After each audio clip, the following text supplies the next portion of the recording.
Hi friend, my name is Esther, and if you're an introvert, then that makes both of us. As an introvert, the idea of making videos was super intimidating to me at first. I felt awkward, inauthentic, and I just felt like I was an imposter. It was really bad, but I was able to get over the fear of putting myself in front of the camera and being out there. And I want to share my story with you on how I became more confident. I'm hoping that it'll give you the motivation you need, and maybe you realize that you can do it too. But before I get into the story, I just wanted to take a moment to thank you for being here. If this style of content resonates with you, it would mean so much to me if you could subscribe to the channel. But with that said, let's continue. Phase 1. Awkwardness and Self-Doubt. My first ever experience creating videos was not pleasant. I spent lots and lots of time cringing at the idea of being on camera. The awkwardness made me feel like I wasn't qualified. This is a feeling that so many people have when they're making an attempt to do something new, especially when it comes to creating videos. As an introvert, I used to be a chronic overthinker, and that made the entire process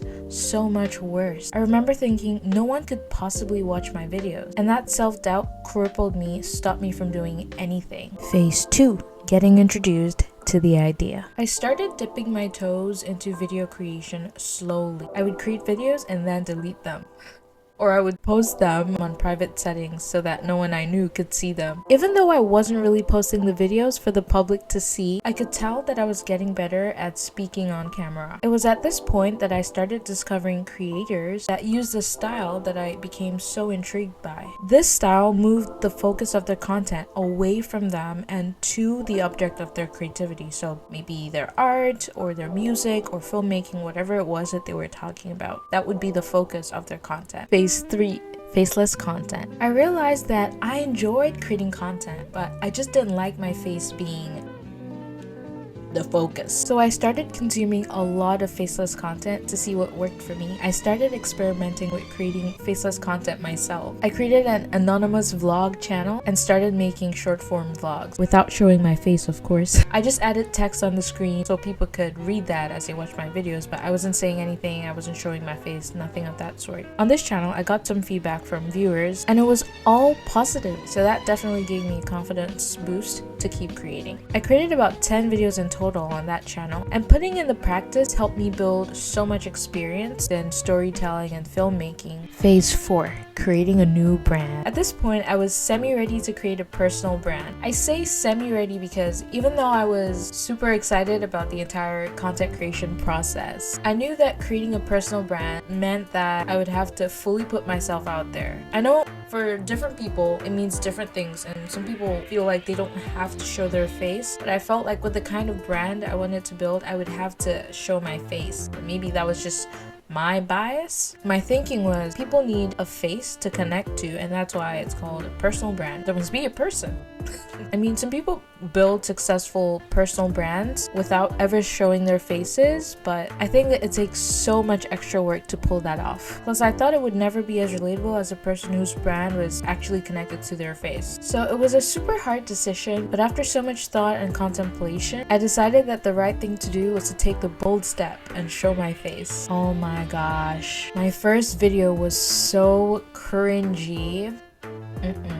I did a great job at creating this amazing intro sequence where I was making myself tea, boiled some water, put the tea bag, poured the water in the cup. It was so cinematic. See if I can find that video and put it on the screen. I think I deleted it, but I'll see if I can find it.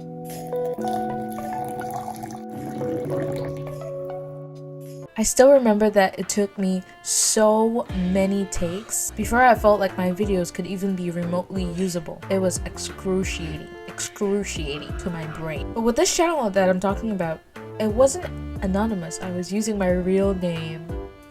But eventually, I deleted my first video and I did a complete rebrand. But this was the ultimate catalyst for building my confidence. Phase 5. Building confidence. I started by talking about things that I believed in, but this time these videos stayed on my channel way longer, even though I eventually deleted them. So does that count? In 2021, something tragic happened. My best friend died in an accident. It was super difficult for me to do anything, but ironically, creating videos became a way for me to cope and heal. About a couple months down the line, I became more comfortable creating videos. I started making posts more consistently. I typically aimed for one video every week. This opened up so many opportunities. People started reaching out, and one of my early subscribers offered to buy me some equipment, which was super mind-boggling to me. Like, I couldn't believe that anyone would be so interested in my videos that they would offer to help my channel. That was like unbelievable to me. So that gave me an even greater motivation to keep creating, and it drastically changed the trajectory of my video creation journey. I thought if people could find my content useful, then it would be an honor to keep creating. I started investing in more useful equipment within my budget, and as time went on, I slowly started building a community that I absolutely cherished, the most loving people ever. I felt happier and excited about creating content because my videos found the right audience as a result of my decision to only present myself on my videos as my most authentic self. Phase 6. What the future holds. On my journey, I've learned that the only way to become confident with video creation is by creating. There's no easy fix, and it sounds super simple, but that's the secret. Your videos will not be perfect at first, but the most important thing is making sure that you are creating and publishing. The more you do that, the better you're flexing those creative muscles, the confidence muscles, and you find that as you keep doing that, you're just gonna naturally get better at it. It's just about creating a plan to make sure that you are doing it consistently. The more you do it, the more you learn. It's like any other thing, like learning a language, learning to ride a bicycle. The more you do it, the better you become at it. If I could do it,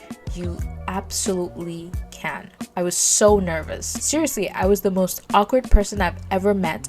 I don't know the words, like if I could do it, you could do it. But right now, not only do I feel excited about creating videos, but I want to help shy and introverted creators find their voice and get over camera phobia and video phobia, if those are real words. Honestly, I believe in you. I know you might not believe this because I'm a stranger on the internet, but I know that all you need to create stunning videos is the right strategies and some encouragement. On this channel, I want to give you both. I'm not perfect yet. I still have the anxiety sometimes when it comes to creating videos, but the mindset I have is that if my videos find my audience and I'm speaking to kind of like my friends and my family, then I want to help in any way I can. So if this video was of any use to you, please show some love. This channel is new here, so it will go a long way if you could subscribe and tell me your biggest takeaway from this video. See you in the next one.